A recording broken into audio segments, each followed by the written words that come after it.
Hey guys, welcome back to more AFK Arena. In today's video, we are talking signature item 40s. I want to go through what I've done on my account first, and we're also going to go through a really awesome, really good guide made by Raku Day. Massive shout out to Raku Day. Messaged me on Discord saying that this was up. So I want to cover this one and just do me a favor, guys, just go over, give this an upvote and stuff, show it some support, and you're going to want to go to this one when you're looking at characters you're interested in and read some of the descriptions, because descriptions are fantastic. There's a lot of effort that's gone into this. Now, this does only include Dimensional, Celestials, Hypergenes, and Awakened heroes. Raku Day did tell me that the next project was going to be 4 factions, but that is going to be a pretty hefty task, so keep that in mind. So what we're going to do is, I just wanted to quickly go through my account and show you exactly what I've done so far. I'm at the point now where I'm kind of saving, because I do think that as we go along, future heroes are going to require signature item 40 more than most of the existing heroes, but obviously meta heroes are still going to be meta, and just the stats alone, which you'll see in a minute, are going to be massive for them, along with the additional effects. So what have I done? I've done 40 on Leica. Leica's effect is sick. It basically doubles the buff and halves the stack, so you get twice as strong a buff in half the time, which is pretty sick. I've done my Athalia. Athalia just seemed like a no-brainer until I read those notes that where they said from the dev notes, where they're like, you know, in some circumstances, like for example, Athalia will do less damage because of the timing stuff. I don't know. Hopefully they fix that shit. Athalia is just cool. Can't help it. Belinda, just because Belinda's Belinda. There's like nothing crazy in Belinda's one. It's just like, she's already good, so let's make her better.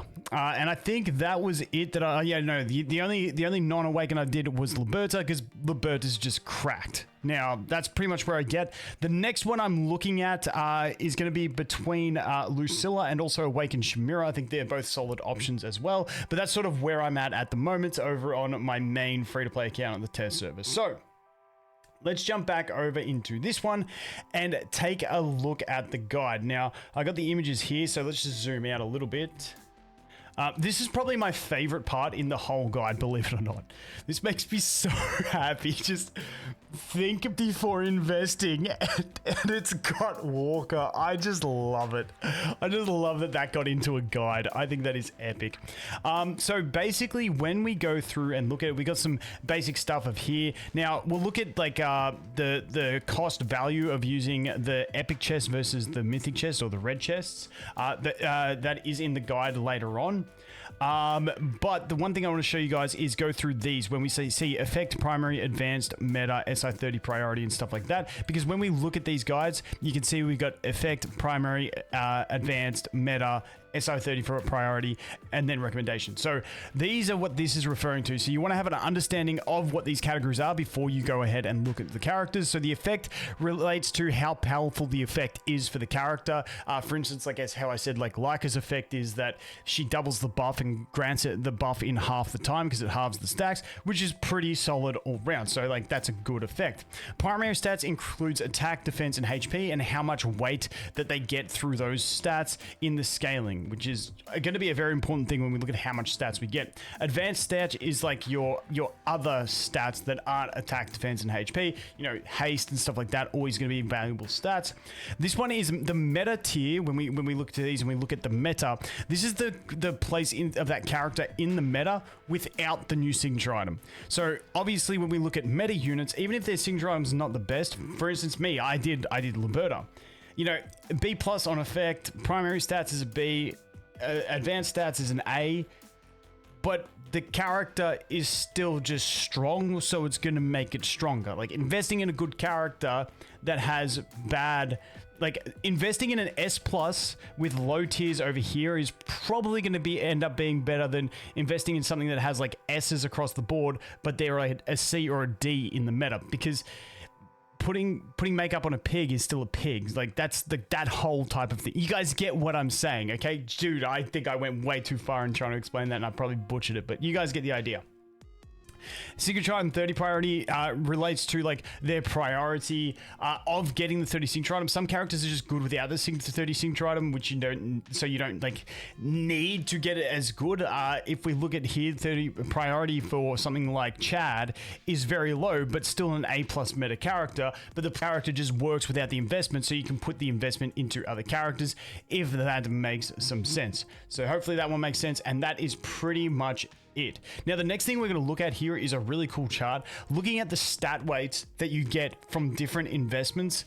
So as you can see, the plus 30, plus 40, the plus 40 new over here, plus 50, and then this is the engravings, and it's just showing you a comparison in stat weightings and the power creep that they're trying to put into the game, which I think, I don't like it when it's just stat weights. I want different effects and shit. The thing that annoys me with 40 signature items is, and don't get me wrong, there are some characters, for instance, if we look at something like Raku, who get like good effects. So if we go to Raku and his one, when Raku's health is above 80%, he won't trigger his ultimate skill automatically. Instead, he gains 20 attack speed and 30 physical pierce. Like, this is what I consider to be a good effect. I do think that Raku should have this ability, this effect, without having to have 40 signature item. I think that is just an integral part of his kit. Because you can effectively do this on manual, but it's a piece of shit to do. I really think they should have an option in the game, which I've seen in many other games, where you can choose which characters are on auto and which ones are on manual, and then you just have Raku on manual, so he never uses his ult.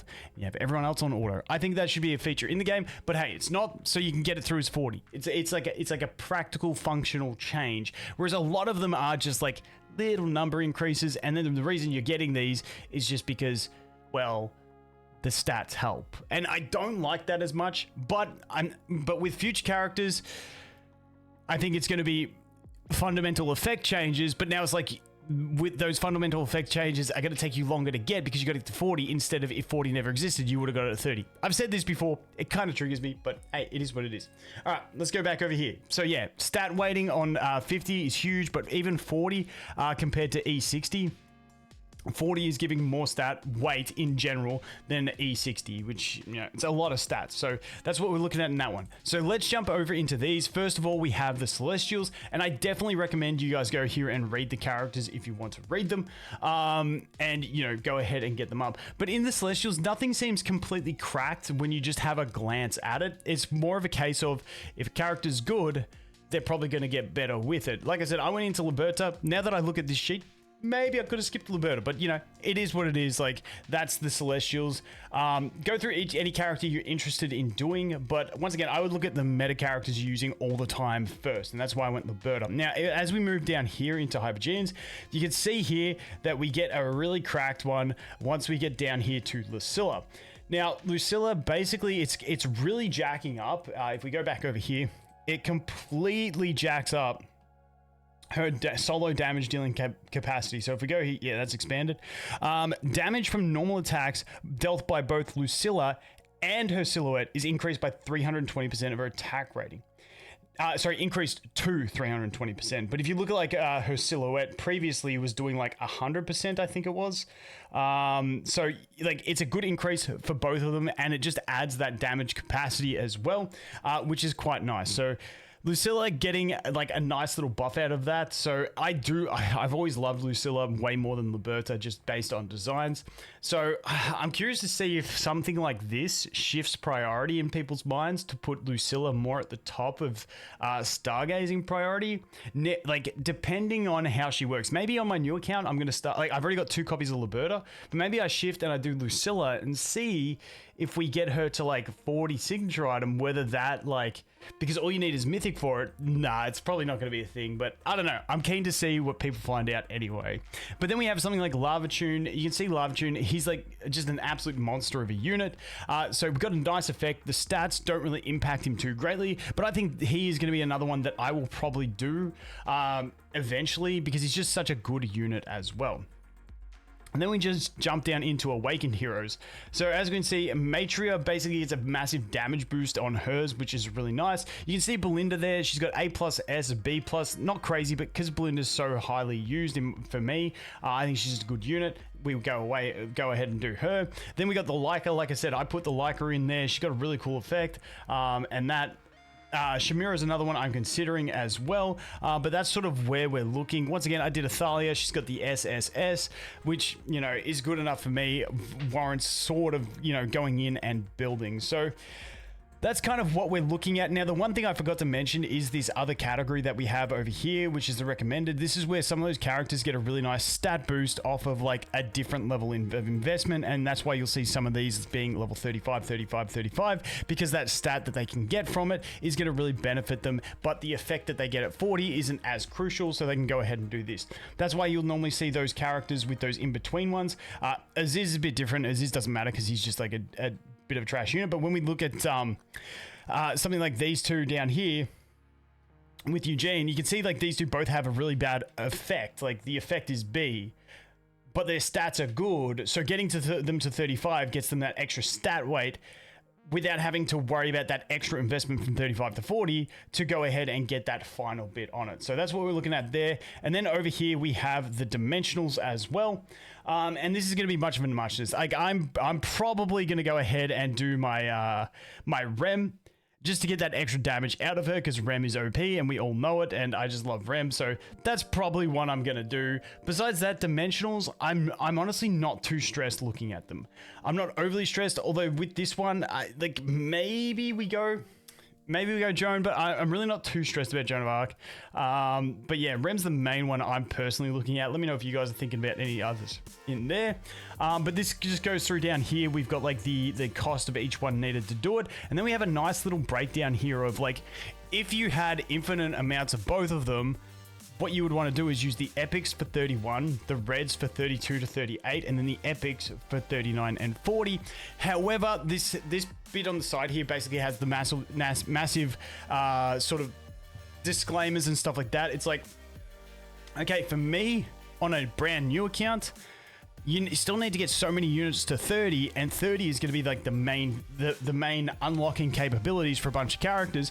So on a new account, I would only be using epics from 30 to 40 because you need so many of the red chests to get from 20 to 30 on all those characters. Whereas on an account like mine, like this one over here, where we're a lot more advanced, we've got a lot of signature items built and stuff, well then I can start using more of those red chests to get from 30 to 40 to take advantage of that. But if I'm doing that, I also want to space it out. So if I am looking at doing that, then I don't want to be using red chests from 30 to 31. I want to be using that epic one and then doing the red chests from 32 to 38, then the epic ones from 39 and 40. So that's sort of like a way of like the cost and the transitioning costs between them. But like they even go into some stuff here, Rakude, which is really interesting. I can't even see it. Yeah, here we go. This becomes increasingly difficult because Lilith doesn't have the same conversion rate for mythics to epics across the different shops and rewards. For instance, you're now able to choose epic chests in the Misty Valley. You can either have 20 red chests or 10 epic chests. In this case, going for epics is really poor return on investment. The only reason you would go the epics is if you needed to get from 40s to 50s and you're a Giga Whale, but even then you would still be looking at getting 20 red chests over 10 epic chests, because then you just save the epic chests you would have otherwise used down here and put them into the higher range. So there is a bit of discrepancies in the game. They do have to iron some stuff out, but that is everything that I wanted to go for. Like I said, you guys let me know what you guys think. What are you doing? But for me personally, I just felt like it was, when I jumped in, like it just invest into good things are going to get better is essentially it. And there are going to be some with like really good effects. Like I said, Raku's going to be one of them. There's a few others that look interesting. But yeah, that's what we're looking at so far. Massive shout out to Rakude for this one. Go show some love. As always, guys, thanks for watching. Hope you have an awesome day and I look forward to seeing the next one. Cheers.